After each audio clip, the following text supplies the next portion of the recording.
तो good morning all of you. Madras high court का एक जजमेंट आया हुआ है, आप देखा उस जजमेंट को? कल भेजा था वही ना, नहीं देख पाया सर। अच्छा चलिए,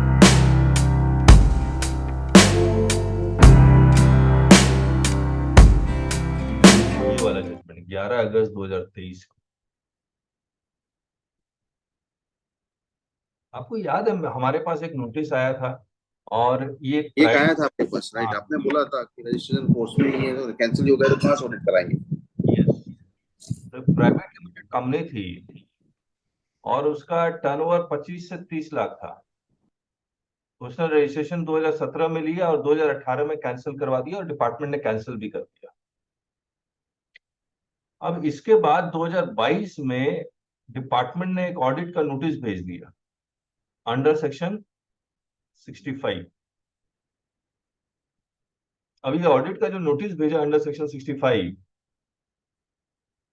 तो अब ये कह रहा था कि सर मुझे ऑडिट करवाना ही नहीं है। जो पार्टी कह रहा था मुझे ऑडिट नहीं करवाना, मेरा तो रजिस्ट्रेशन भी कैंसिल हो चुका और मेरे पास बुक्स ऑफ अकाउंट्स ये सब अब कहाँ रखा हुआ कहाँ नहीं रखा हुआ, ये भी प्रॉब्लम थी उसके साथ। तो इसने कहा मुझे ऑडिट ऑडिट करवाना नहीं है। तो हमने और उसको फोन कर करके परेशान परेशान कर दिया कि हम आपके यहाँ रेड कर देंगे, समन भेज देंगे, अरेस्ट कर लेंगे, ये सब बोल रहा है। टर्नओवर आप 25 से 30 लाख। ऐसे केस में, पड़ा हाँ, ऐसे केस में क्या करना चाहिए? सेक्शन 65 पड़ा था सर। वो सर्विस तो सर्विस रजिस्टर पर्सन तो ही कर सकता है। तो जब वो कर रहा है तो रजिस्टर है नहीं। हाँ, तो हुआ क्या, इसको रिप्लाई करने से पहले, इस नोटिस का रिप्लाई करने से पहले मैंने 2-3 लोगों से पूछा कि क्या ये रजिस्ट्रेशन कैंसलेशन के बाद ऑडिट कर सकता है। तो सबने यही कहा, हाँ कर सकता है, क्योंकि वो उस पीरियड का ऑडिट कर रहा है जिस पीरियड में रजिस्ट्रेशन वैलिड था।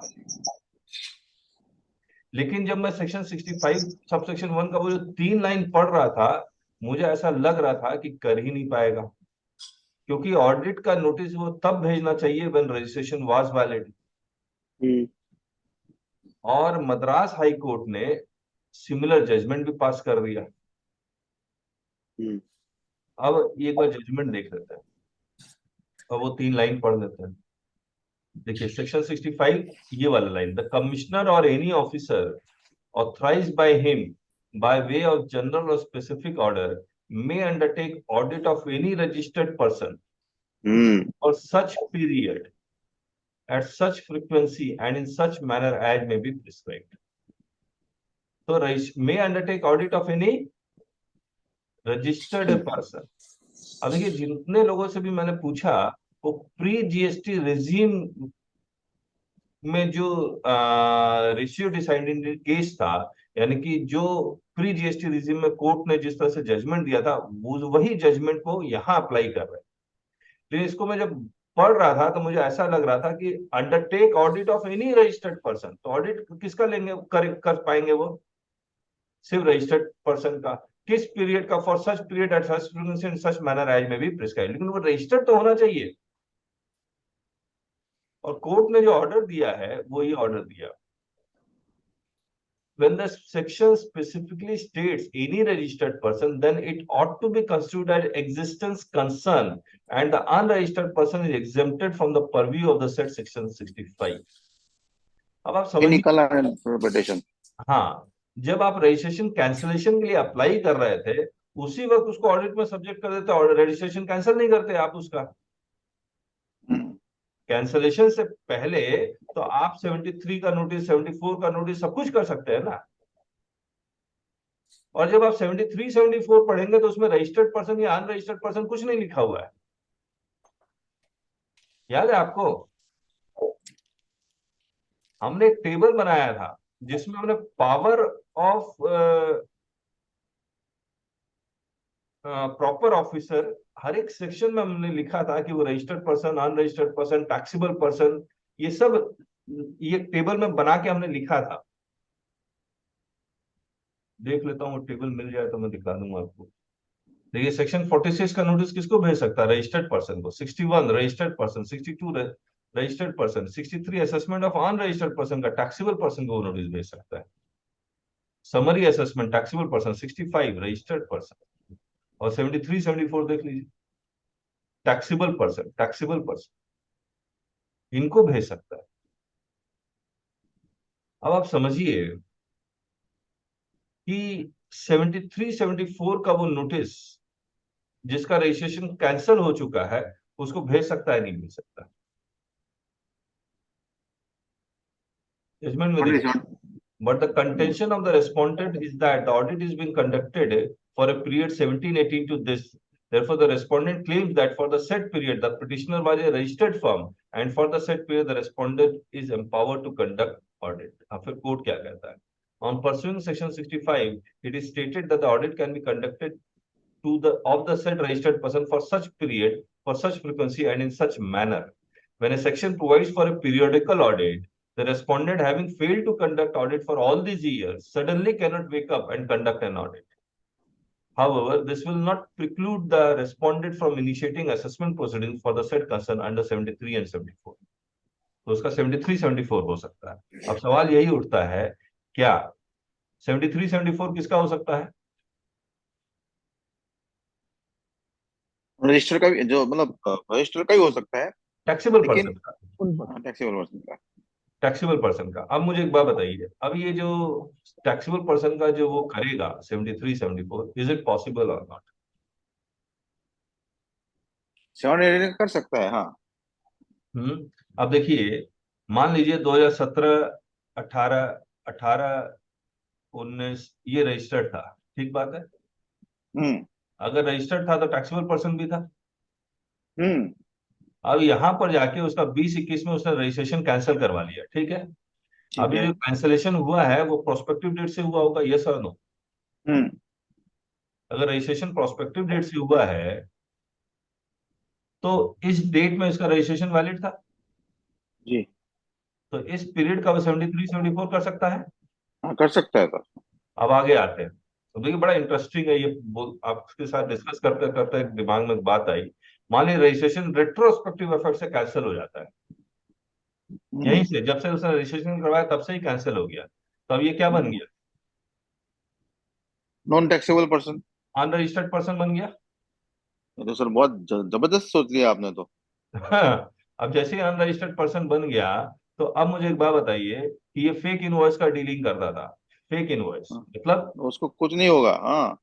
अगर वो फेक इनवॉइस का डील करता था जिसका टर्नओवर, सप्लाई तो जीरो हो गया इसका। हम्म। अगर सप्लाई जीरो हो गया तो ये टैक्सेबल पर्सन भी नहीं रहा, हम्म। और टैक्सेबल पर्सन भी नहीं रहा तो 73 74 भी नहीं हो सकता, 122 भी नहीं हो सकता, कुछ नहीं हो सकता। हम्म। क्या लग रहा है, ये लाइन ऑफ इंटरप्रिटेशन ठीक है? परफेक्ट है सर। चलिए, जिनेश जी बोल रहे परफेक्ट है, बाकी लोग?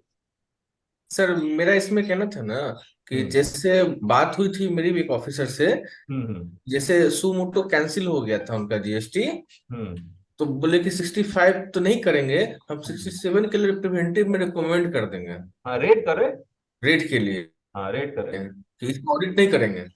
हाँ, ठीक ठीक, डन डन। तो मान ले फेक का केस है तो फिर वो तो रेट के लिए कर ही सकता है, और प्रिवेंटिव फंस नहीं जाएंगे। करेगा। अभी तो और फंस जाएंगे, क्योंकि इसमें तो आपने सर ने बता दिया, इतना कितना बड़ा बता दिया। ये सेक्शन 67 में भी रेट किसका कर रहा है? वो टैक्सेबल पर्सन का कर रहा है। नहीं तो वो तो सर ऐसे फर्म को भी तो करता है रेट जिसके यहाँ जीएसटी लिया नहीं, एलिजिबल था, हम यहाँ तो बहुत सारे को हो रहा है, अब देखिए, इतना तो लेना चाहिए इंटरेस्टिंग था। केस है ये। आप लोग ने, मैं ये शेयर करना चाह रहा था, मैंने सोचा अभी थोड़ी देर में करूंगा, लेकिन आप सोचिए, अब जो अनिमेश कह रहा है बड़ा इंपॉर्टेंट पॉइंट है। हमने क्या इंटरप्रेट किया कि अगर वो रेट्रोस्पेक्टिव इफेक्ट से उसका रजिस्ट्रेशन कैंसिल हो जाएगा तो सप्लाई जीरो है। अगर सप्लाई जीरो है तो टैक्सेबल पर्सन है ही नहीं वो, तो उसका रेट कैसे हो जाएगा? नहीं सर, अभी भी एक यहाँ हमारे यहाँ डिपार्टमेंट में गया था रेड करने, वो हम्म। उस प्रोजेक्ट का रजिस्ट्रेशन नहीं है उसका, लेकिन वो टीम आ गई उसके पास, पूरा उसको अनरजिस्टर्ड मानते हुए आ गई थी। नहीं नहीं, मैं समझ गया रमेश, लेकिन जो हम लोग अभी लाइन ऑफ इंटरप्रिटेशन ले रहे हैं, उस इंटरप्रिटेशन में मुझे एक बात बताओ कि अगर टैक्सेबल पर्सन है ही नहीं तो रेट कैसे होगा? क्या हम लोग कोर्ट में सर जाके चैलेंज कर सकते हैं कि रेट करने का सर पावर ही कोई नहीं तो है उसके पास?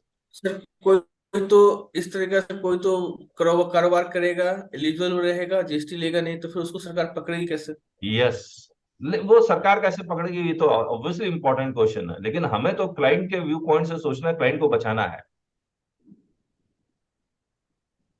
प्रतीक, पुष्पेश जी बताइए, आप लोग कुछ बोल ही नहीं रहे, पार्ट लीजिए डिस्कशन में। जितेंद्र सोनी जी। सर एक ऐसा ही डिस्कशन मेरा एक बार पुष्पेश सर से भी रजिस्टर हुआ था। वो ड्राफ्टिंग एरर है, उसको ऐसा बोल सकते सर हैं एनी पर्सन। सर सेक्शन 67 पढ़िए ना एक बार, क्या लिखा है। एक बार प्रतीक क्या बोल रहा था, प्रतीक बोलो। सर एक बार मेरा ऐसे डिस्कशन पुष्पेश सर से हुआ था, मैंने ग्रुप में भी क्वेश्चन पूछा था कि हाँ जैसे कोई है ना, किसी ने रिटर्न फाइल नहीं की, हाँ। डिपार्टमेंट ने रजिस्ट्रेशन कैंसिल कर दिया। हम्म। अब रजिस्ट्रेशन कैंसिल करने के बाद वो 62 के अंदर आके असेसमेंट कर सकते हैं क्या?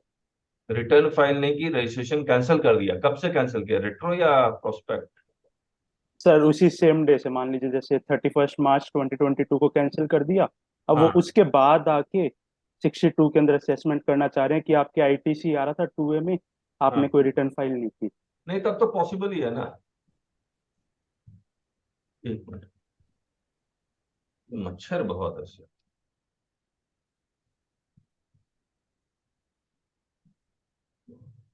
तब तो मुझे लगता है पॉसिबल है, क्या कहते हैं आप लोग? सर क्या बोलते हैं? देखिए, एक बार हम लोग ना डिस्कशन से भटक गए, हम लोग इस पे आते हैं जो प्रतीक कह रहा है, क्या बोलते हैं वो? उस पे आते हैं। मुझे एक बात बताइए, सबसे पहले जो हम लोग लाइन ऑफ डिस्कशन कर रहे हैं, रेट्रो से रजिस्ट्रेशन कैंसिल हुआ है। हम्म 1 जुलाई 2017 से रजिस्ट्रेशन कैंसिल हो गया, फेक इनवॉइस का केस है, सप्लाई जीरो है। आप तो हम्म मानते हैं ना सप्लाई जीरो है?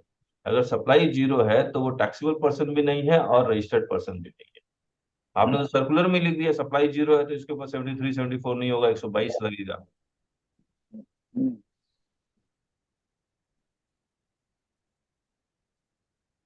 मैं पहले आपको, तो मुझे लग रहा है कि सेक्शन 67 भी पॉसिबल नहीं है, सेक्शन मतलब वो पेनाल्टी भी नहीं लगा सकते 122 की, हम्म। कुछ नहीं कर सकता। क्यों? एक आपको केस दिखता है, सेक्शन 67, ये सारा चैलेंज हो गया, समन सब चैलेंज हो गया, बोलता है ये जीएसटी में सेक्शन 67 70 ये सब कॉन्स्टिट्यूशन के अगेंस्ट है, पढ़ते हैं इसको। हाँ, ये देखिए, पावर टू अरेस्ट और 70 subsection power to summon person to give evidence. कहीं और ढूंढते हैं इस आर्टिकल को। सर इसका कुछ कंपनी या हिंट बता सकते हैं तो मैं टैक्समैन में देख लेता, हैं? ये किस कंपनी का, या कुछ रेफरेंस रहता तो सर्च कर लेते इसको। The Supreme Court on August 25 issued notice in two similar writ petitions filed under this, challenging the constitutional validity of several provisions of CGST, including 69-70. The court has further stayed any coercive steps against the petitioners. The bench comprised this. As per the said petitions, section 69 and 70 are unconstitutional as being provisions of criminal nature. They could not have been enacted under Article 246A of the Constitution of India. The power to arrest and prosecute is not ancillary or incidental to the power of levy and collect goods and service tax. समझ में आ गया? Article 246A power empower करता है parliament को और state legislature को to power to levy and collect GST. लेकिन to levy and collect GST का मतलब ये नहीं है कि they also have the power to arrest and prosecute. Elucidating the same, petitioner submitted that entry 93 of list 1 of the 7th schedule of the Constitution of India confers jurisdiction upon the parliament to make criminal laws only concerning matters in list 1, not CGST. Therefore, 69 and 70 of the CGST Act are beyond the legislative competence of the parliament. Further, it was contended that despite the CGST officer being vested with the powers of police officers and those of civil court while investigating an offence, the proceedings are still termed as inquiry and the person summoned is not accused. Also, the said officers are not police officers and no protection under Article 20 of 3 of the Indian Constitution available to the summoned person, thereby causing immense prejudice to the petitioners. Article 20 सब क्या है? The petitioner have also listed the matters already pending before the apex court with respect to mandatory compliance of procedure prescribed under the Code of Criminal Procedure for investigating an offence under the same special act. In the present petitions, an investigation was initiated by the Office of Respondent number 2 concerning certain allegation of evasion or non-payment of GST. Based on these circumstances, petitioner have filed the present petition apprehending coercive action by the respondent and have sought quashing of the proceedings. Animesh, ये Rakesh, yes sir, इसको मेरे WhatsApp पे send कर। WhatsApp में group में डाल देते हैं। पटेल अपडेट क्या है आपके ग्रुप में? पटेल अपडेट पटेल अपडेट लिखा था आपने ग्रुप में कुछ? पटेल अपडेट क्या अपडेट लिखा है? कुछ पटेल सीए लिखा था, कुछ पटेल सीए कब? नहीं, इसमें आपने सर्च में इधर इस साइड पे कोई मेंबर है क्या? पटेल कौन कौन? पटेल पटेल पटेल नहीं पता, मतलब ऐसे सर्च में तो नहीं पता लगेगा। खैर, कोई बात।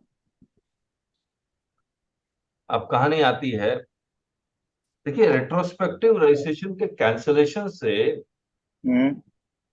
कई सारे पावर्स ऑफिसर्स के पास से चले जा रहे हैं, तो बहुत सोच समझ कर रेट्रोस्पेक्टिव रजिस्ट्रेशन करना पड़ेगा उनको। अब जैसे ही अब तो हम लोग क्या करेंगे, जहां ऑफिसर ने ज्यादा बदमाशी करने की कोशिश की, लोग सीधे क्या करेंगे, रेट्रोस्पेक्टिव रजिस्ट्रेशन कैंसिल हुआ, आपके पास रेड करने का पावर चला जाएगा। अब जो उस केस में और फेक इनवॉइस के केस में, लेकिन अगर सप्लाई है, अब देखिए हमने तो एक एग्जांपल लिया फेक, मान लीजिए रेट्रो रजिस्ट्रेशन कैंसिल हुआ, हाँ, लेकिन फेक इनवॉइस का केस नहीं, सप्लाई का केस है, सप्लाई है 80 लाख, हाँ, तब तो उसके पास टैक्सेबल पर्सन जहां जहां लिखा हुआ है वहां वहां वो तो कर ही सकता है। हाँ, समझ में आया? दूसरा 69-70 में देखिए ये जो अरेस्ट का पावर है, ये किसी भी पर्सन को अरेस्ट कर सकता है, इसीलिए मुझे लगता है चैलेंज हुआ है। हाँ,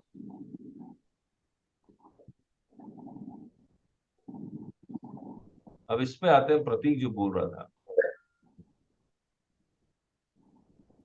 रजिस्ट्रेशन प्रोस्पेक्टिव कैंसलेशन हुआ है। अगर प्रोस्पेक्टिव कैंसिल हुआ है तो क्या वो सेक्शन 62 में नॉन फाइलर का असेसमेंट कर सकता है, नहीं कर सकता?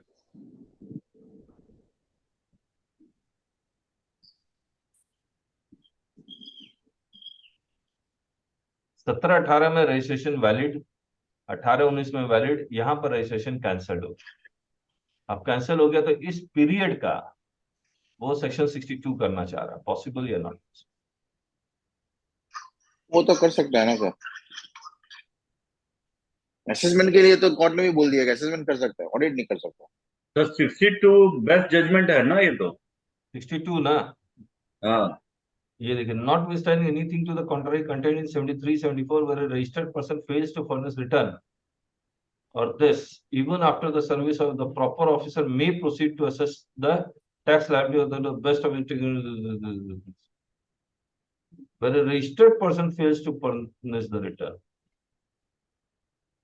Again, इसका स्ट्रिक्ट इंटरप्रिटेशन करे तो 62 में नहीं जा पाएगा, वो 73-74 में ही जा पाएगा। सर मैं थोड़ा कंफ्यूज उसी पे हूँ, रजिस्टर्ड पर्सन की उस जिस पीरियड के लिए वो नोटिस दे रहा है उस पीरियड में तो रजिस्टर्ड था, क्योंकि प्रोस्पेक्टिव कैंसिल हुआ है नंबर मेरा, तो वो जिस पीरियड का असेसमेंट करना चाहता है हम्म। उसमें मैं रजिस्टर्ड था। हाँ, उसमें आप रजिस्टर्ड थे, लेकिन जिस वक्त नोटिस भेजा गया था वो उस वक्त आप अनरजिस्टर्ड थे, अनरजिस्टर्ड थे, ठीक है लेकिन सर। आप टैक्सेबल पर्सन जरूर थे। जी। तो अगर एक्चुअली सर, उसको, अभी हाँ जो आपने जो केस लॉ दिखाया ना सर, वो हाँ, उसके बाद से सर वो सारा इंटरप्रिटेशन ही चेंज हो गया।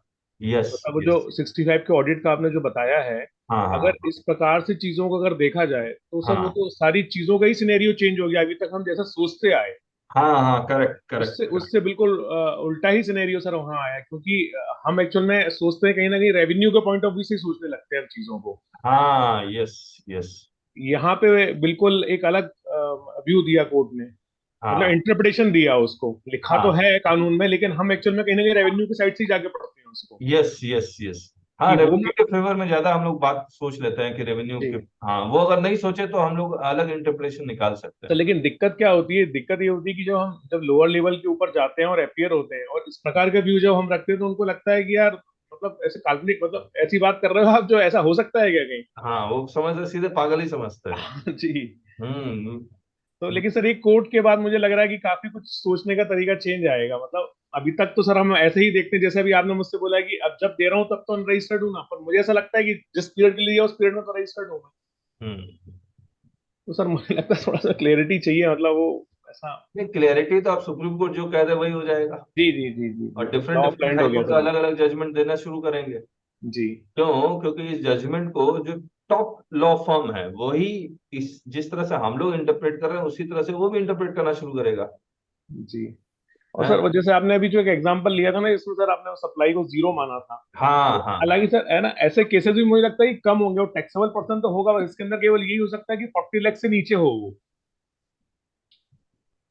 नहीं, अगर जो सिर्फ फेक इनवॉइस का डीलिंग कर रहा है, जी। अगर मान लीजिए वो टैक्सेबल पर्सन में नहीं है और फेक इनवॉइस का डीलिंग कर रहा है, हाँ सर, वहां तो फिर छूट जाएगा वो, मतलब वो अगर इस लाइन ऑफ इंटरप्रिटेशन लेंगे छूटेगा। तो बिल्कुल जी छूटेगा। और जो जी मैंने आपको लेटेस्ट अभी जो बता दिया, जो चैलेंजिंग है सेक्शन 69 और जी 70, जी। तो आप सोच के देखिए जो लॉ फर्म जो चैलेंज कर रहा है वो किस हद तक इसको हाँ सोचेगा। बिल्कुल सर, बिल्कुल बिल्कुल। हम तो सोच भी नहीं पा रहे, वो उसके आगे जाके सोच रहे हैं। हाँ, वो उसने तो बहुत आगे जाके सोच लिया जो हमने कभी इस लाइन में सोचा ही हाँ, नहीं। सोचा ही नहीं हमने। तो हम लोग तो सबको यही कहते हैं कि आपके पास अगर कोई क्लाइंट आया है तो आपका पहला जिम्मेदारी ये बनता है कि you have to think in the line of that client. आपको क्लाइंट को कैसे फायदा पहुंचाना, चाहे कितनी किताब उल्टानी पड़े आप, ये थॉट प्रोसेस से आप चलेंगे तो शायद हम लोग एक नया इंटरप्रिटेशन कर सकते हैं। अब जो मेरा वो जो क्लाइंट आया ऑडिट वाला, वो तो परेशान परेशान था, 3 महीने से वो सो नहीं पा रहा था, हमने उसको पीस ऑफ माइंड दिया ना उस लाइन ऑफ इंटरप्रिटेशन से। जी। चलिए, बाकी और लोगों का क्या ओपिनियन है? राजेश जी कहाँ गायब है? राजेश जी सर नमस्ते। मैंने नमस्ते सर, मैंने कायदे से सुना नहीं हाँ, क्योंकि रात में जगा तो इसलिए ओके ओके। तो क्या राजेश हुआ आपको बताया जरा। राजेश जी, आपको याद है कि एक ऑडिट का नोटिस आया था जिसका रजिस्ट्रेशन कैंसिल हो गया था, तो हमने लिख दिया था कि ऑडिट आप नहीं कर सकते हैं क्योंकि वो अनरजिस्टर्ड पर्सन है, ऑडिट सिर्फ रजिस्टर्ड पर्सन का हो सकता है। तो और ये मद्रास, बिल्कुल सही थाट है। हाँ, और मद्रास हाई कोर्ट ने कहा कि यस, करेक्ट है, और ये कह दिया audit can be conducted to the said registered person for such period for in such manner. ठीक है, तो मतलब जो हमने लाइन ऑफ थॉट लिया था वही लाइन ऑफ थॉट है। अब नहीं, जब बिल्कुल सही चीज है। अब जब कहानी ये आगे बढ़ गई, अब तो मतलब क्योंकि इस जजमेंट को अगर आप देखें तो हमने ये कहा कि अगर रजिस्ट्रेशन किसी का रेट्रोस्पेक्टिव कैंसिलेशन हुआ है, यानी हम्म, कि 1 जुलाई 2017 से, और फेक इनवॉइस का केस है, हम्म, तो फेक इनवॉइस का केस में he has not supplied any goods, just issued the invoice, तो उसका सप्लाई जीरो आ गया। बिल्कुल अगर सप्लाई जीरो आ गया तो वो टैक्सेबल पर्सन भी नहीं है और रजिस्टर्ड पर्सन भी नहीं है। ठीक है, नहीं है। और सेक्शन 67 कहता है सिर्फ टैक्सेबल पर्सन के यहाँ रेड हो सकती है, तो इसके यहाँ रेड भी नहीं हो सकती है। बिल्कुल सही। इस विषय पे तो एक डिस्कशन और हुआ था अच्छा, गूगल टाइप में। उत्तर प्रदेश में अनरजिस्टर्ड के यहाँ भी इन लोगों ने छापेमारी की थी। ओके। नहीं, अनरजिस्टर्ड के यहाँ छापेमारी कर सकता है, बशर्ते उसका टर्नओवर मान लीजिए 15 करोड़ है और सर इसने रजिस्ट्रेशन ही नहीं नहीं करवाया है। नहीं नहीं, रीजन टू बिलीव होना चाहिए हाँ वो तो होना चाहिए। और जब वो है ही नहीं, ये हम्म, गूगल ड्राइव में नाम आ गया, आप गए और वहां कुछ भी नहीं मिला आपको, जस्ट हाँ 5-6 लाख रुपए के माल मिले, हाँ हाँ, तो कैसे आप उसको कह सकते हैं कि रीजन टू बिलीव है? ठीक बात है, ठीक बात एक्चुअल रीजन टू बिलीव होना चाहिए, है। यस। बैंक के टर्नओवर से और से सबसे एक्चुअल होना चाहिए, ताकि जिस दिन आप उसके यहाँ छापा डालें, हाँ उसको आप लायबल टू बी रजिस्टर्ड मानते हुए टेम्पररी रजिस्ट्रेशन दे दें। ठीक बात। अच्छा, इस पे और भी कुछ चर्चा कोई? हुई थी। ठीक। प्रतीक, यस सर। कुछ और ओपिनियन?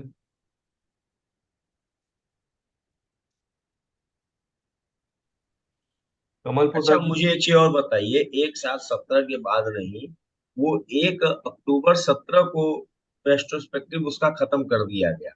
हाँ, 4 महीने वो अंदर रजिस्टर्ड रहा। 4 महीने वो। 7, 8, 9, 10, 4 महीने रजिस्टर्ड।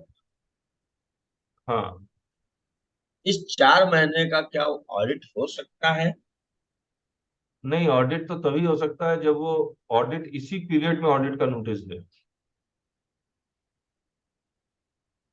पीरियड क्रॉस कर जा रहा है तभी तो ऑडिट की नोटिस मतलब दे पाएगा, 2022, तत्काल कैसे देगा? 2022 में वो ऑडिट का नोटिस दे के वो कहेगा कि मुझे 17-18 का ऑडिट करना, तो ये पॉसिबल नहीं है एज पर दिस जजमेंट।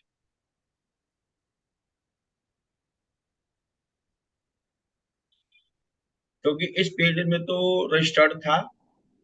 हाँ, इस पीरियड में रजिस्टर्ड था। क्वेश्चन इसलिए आ रहा है कि जो उन्होंने 183 सर्कुलर को जो निकाला, हम्म। जिसकी इनवाइसेज B2B में नहीं शो हो रही थी, हाँ। उसने कहा कि अगर वो सप्लायर लिख के दे देता है हम्म।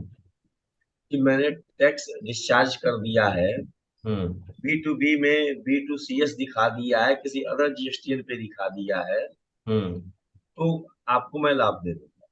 हम्म। तब मतलब उसको रजिस्टर्ड पर्सन उस समय तो मान रहा है ना, तभी हाँ, तो वो कह रहा है लाभ दे देंगे। तो नहीं ऑडिट भी तो तभी होती है जब फाइनेंशियल ईयर कंप्लीट हो जाता है। नहीं, तो वही फाइनेंशियल ईयर कंप्लीट न हो तो काहे का ऑडिट करेगा वो? नहीं नहीं, वो छोटा ऑडिट भी कर सकता है। फॉर सच फ्रीक्वेंसी भी लिखा हुआ है, पीरियड भी लिखा हुआ है, कोई दिक्कत नहीं, for such period and for such. Hmm. हाँ, तो यहाँ 2 वर्ड से तो कवर हो जाता है। हम्म। प्रवीण गुप्ता जी, कुछ और ओपिनियन आपका? कमल सर पोदर। अब सर अभी जैसे हम लोग रिवोकेशन अप्लाई कर रहे हैं, जीएसटी हाँ कैंसिल है, तो वो हाँ। बार बार SCN कर दे रहे हैं कि आपका ये डिस्पेंसी है, टैक्स नहीं पेड है, ये नहीं है। तो वो पहले मेरा एक्टिव करेंगे तब उनको 73-74 में जाना चाहिए, या वो पहले 73-74 कर सकते हैं? 73-74 तो वो कर ही सकता है कि वो वहाँ टैक्सेबल पर्सन लिखा हुआ है। 73-74 में जो पावर है वो टैक्सेबल पर्सन का है। तो वो हम लोग में सेक्शन नहीं लिखा रहता है, जो हम लोग उसमें SCN जो डाउनलोड करते हैं ना, तो वो सिर्फ लाइन में लिखा हुआ है कि आपने पेड नहीं किया, आपका डिफरेंस 2A का है, बस इतना ही लिखा रहता है। रजिस्ट्रेशन स्पीकिंग ऑर्डर नहीं रहता उसमें। हाँ, रजिस्ट्रेशन कैंसिलेशन करते वक्त वो आपको करने से पहले वो आपसे इंक्वायरी इन्वेस्टिगेशन, मतलब कुछ कुछ इंफॉर्मेशन मांग सकता है। नहीं, कैंसिल हो चुका है, हम लोग रिवोकेशन कर रहे हैं उसका। अरे, कैंसिल हो चुका है। हाँ, उसको रिवोकेशन अप्लाई कर रहे हैं, तो वो SCN कर दे रहे हैं बार बार। वो बदमाशी कर रहा है। अच्छा। और कोई स्पीकिंग ऑर्डर नहीं लिखते, लिखते हैं कि 2B 3 मिसमैच नहीं है आपका इस पीरियड का, आपका ये टैक्स डिफरेंस है, बस इतना ही लिख देते हैं 2 लाइन उसमें। तो वाकई में वो डिफरेंस होता है क्या? वो दिखता है पोर्टल पे, तो कंपेरिजन में 2B का तो दिखता ही ना सर, वो तो फिर आगे प्लस माइनस इफेक्ट रहता है, कैंसिलेशन रहता है वो तो। सर, अच्छा। मुझे एक बात बताइए, हाँ मैंने रिकॉग्निशन के लिए समय डाला है, हाँ। एप्लीकेशन डाला है, हम्म। उस समय ये इंक्वायरी वो क्यों लगाएगा?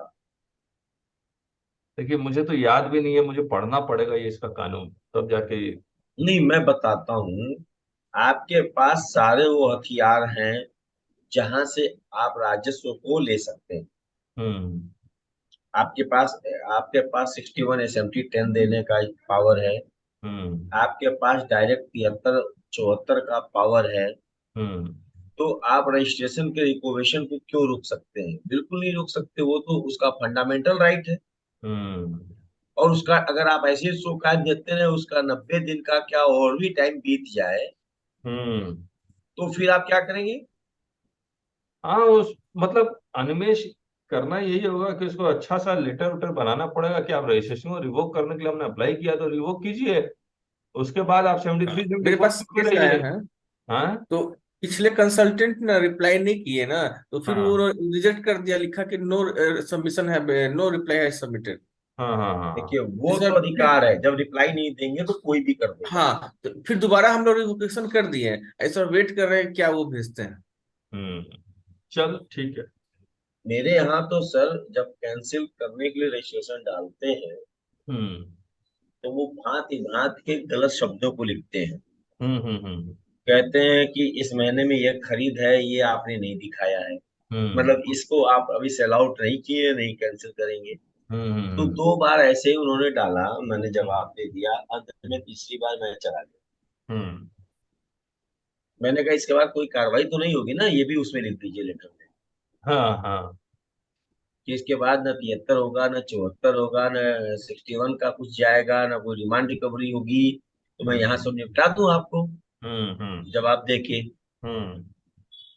तो कहे प्रोटेस्ट ऑफ रेवेन्यू है। मैंने कहा पहले पढ़ना सीख लीजिए कायदे से। ऐसे ही मैंने कहा पहले पढ़ना सीख लीजिए कायदे से।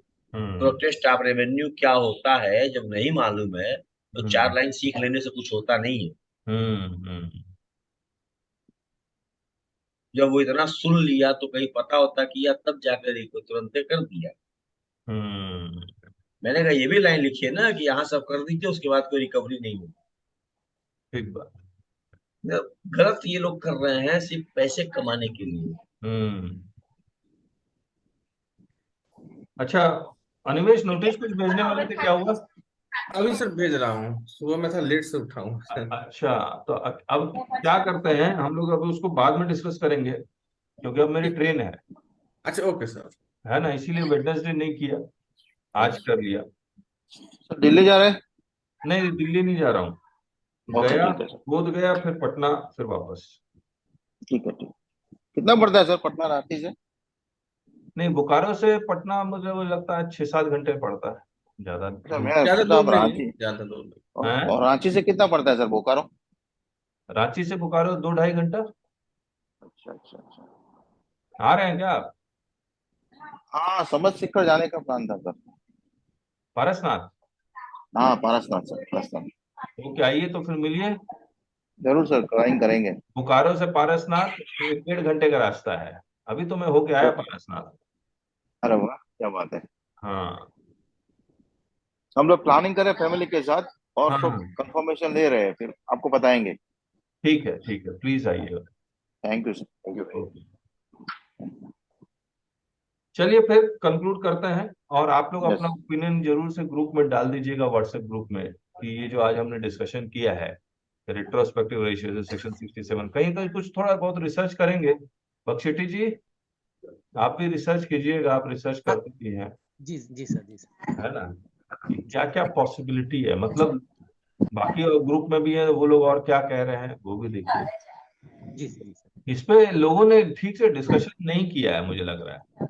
चलिए, थैंक यू। मैं ठीक है अनाउंस सर, अच्छा। बता दूंगा हम लोग कब मिलेंगे वापस, सैटरडे मिल पाएंगे कि नहीं मिल पाएंगे। हाँ, सैटरडे मिलेंगे हम, ठीक है। चलिए, ओके।